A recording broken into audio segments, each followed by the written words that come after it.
My group decided to research Italian-American culture on Mulberry Street in New York and whether or not that culture has been preserved over the years. My research focused mainly on physical landscape and how Italian immigrants changed their neighborhoods to reflect their Italian values. One example of this is with regards to privacy. Italians very much regard, like, they take privacy very seriously. It's very important to them. And so when in Italy that was widely understood, and people knew not to cross onto your private property and that sort of thing. But when Italians immigrated to America, not everybody understood that concept, or it wasn't as important to them. So what Italian immigrants would do is they would build fences around their yards and around their apartments. Now, it's not the exact same thing as in Italy, but it reflects the same value system. Um, Also, in Italy, people would paint their marble facades on their houses to look like wood because wood was hard to come by in Italy, so it was considered more valuable and more luxurious. But in America, wood is very common. It's a very cheap substance, and people build everything with wood. So, because marble was valued more, Italian immigrants would paint the facades of their houses to look like marble because marble was seen as the more luxurious substance in America. And so again, it reflects the same kind of value of like showing off the more luxurious material, but they go about it in different ways because Italy and America have very different resources. Um, Italian immigrants would also build chapels and churches to look a lot like their ones at home, and you can still see examples of this today, on street corners and in Italian neighborhoods. When churches were built around the giant influx of Italian immigrants. Um, Further, Italian immigrants would move into neighborhoods where other Italian immigrants always lived, and that makes sense. You want to live with people who speak your language and who know your culture and share your values. This would create sort of ghettos in the traditional sense of members of the same culture living together in a small neighborhood. And these ghettos they began to thrive, and as generations kept growing, um, instead of moving away like is common for a lot of cultures, Italian families would often stay in the same neighborhood, often on the same street, um, to remain close to their family, because one of the Italian values is, family families, you keep your family together, everybody's very close, that sort of thing. Often families didn't even move out of the apartment, or they would just move to a different apartment on a different floor. And this still happens today. I'm a fifth generation Italian American, and my great grandfather's basement has been occupied by every single member of my family, except for except for me. So my parents, my aunt, my uncle, my grandparents, cousins have all lived in this one basement, and on top of that, I'm related to every single person on my grandparents' street. And this goes back to when my family immigrated from Italy. They moved to this one house in Rhode Island, and they stayed there for years and years and years, and it's been kept in the family. And as the family got bigger, they bought new houses, but they always stayed on the same street. And that's just another way that Italian values were reflected in America, as keeping that close-knit family community together.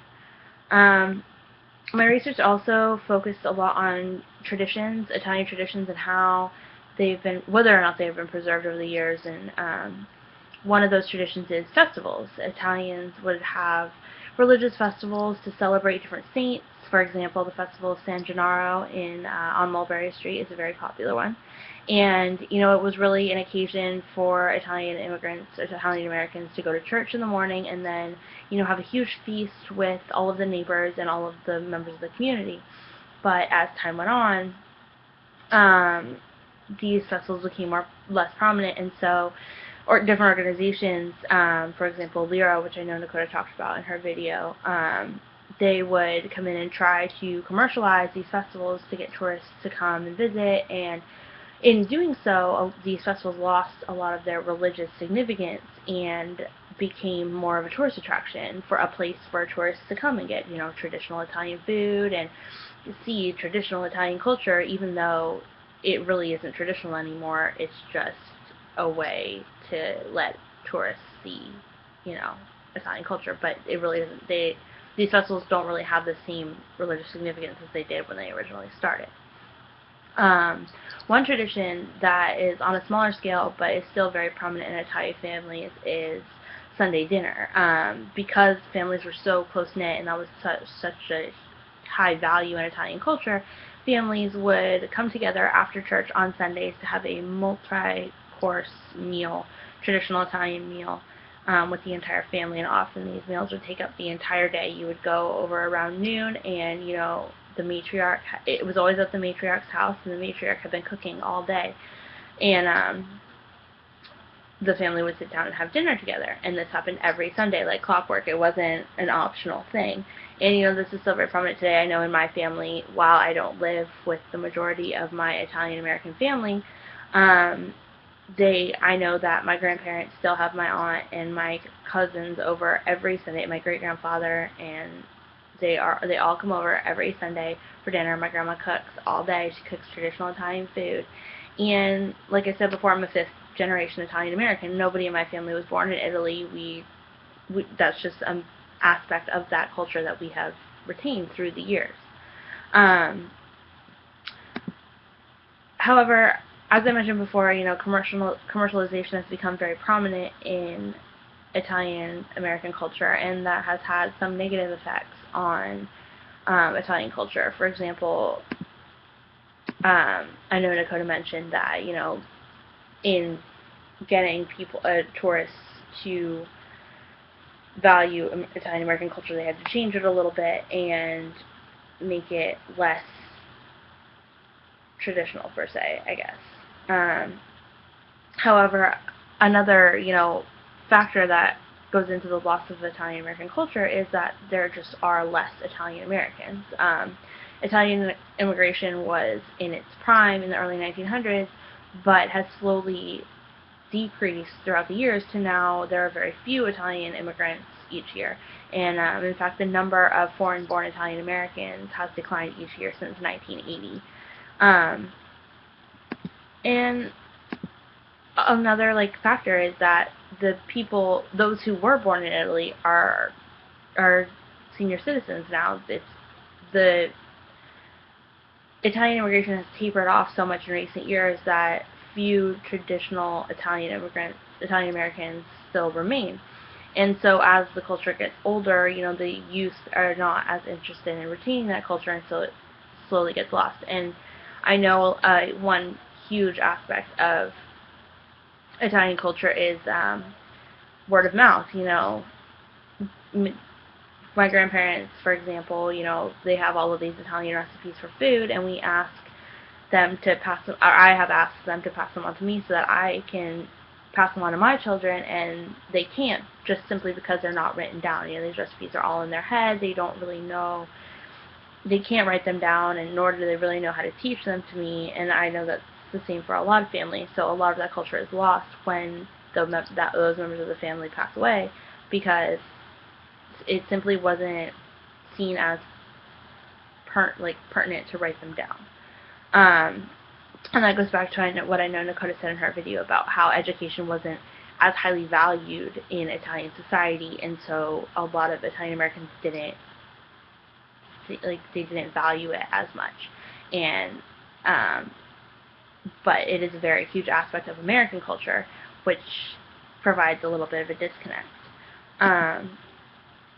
And lastly, a lot of the loss of Italian American culture is due to the decline of the Italian family hierarchy. In a lot of Italian American families, the grandparents are the matriarchs, and they're the matriarchs until they die. It's not until they become senior citizens. It's until they are not around anymore. And if you are not the matriarch of the family, you are subordinate to your grandparents or your parents or whoever the matriarch is.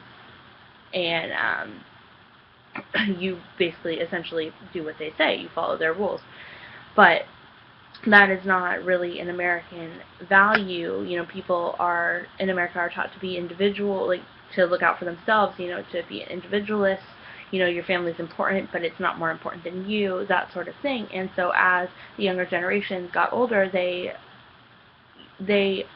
too, it's like absorbed these values which were in conflict with the Italian family values, and because of that, would often move away, which was very uncommon with the older generations. And as the younger generations move away, that culture is lost because a lot of Italian culture rests on the fact that your family is together all the time.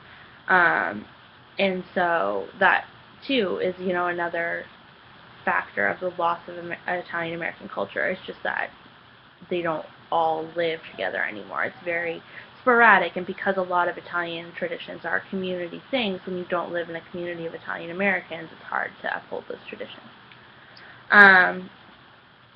So all in all, I would say that Italian culture some aspects of Italian culture have remained throughout the years, but not on the large scale that they were when Italian immigration was in its prime.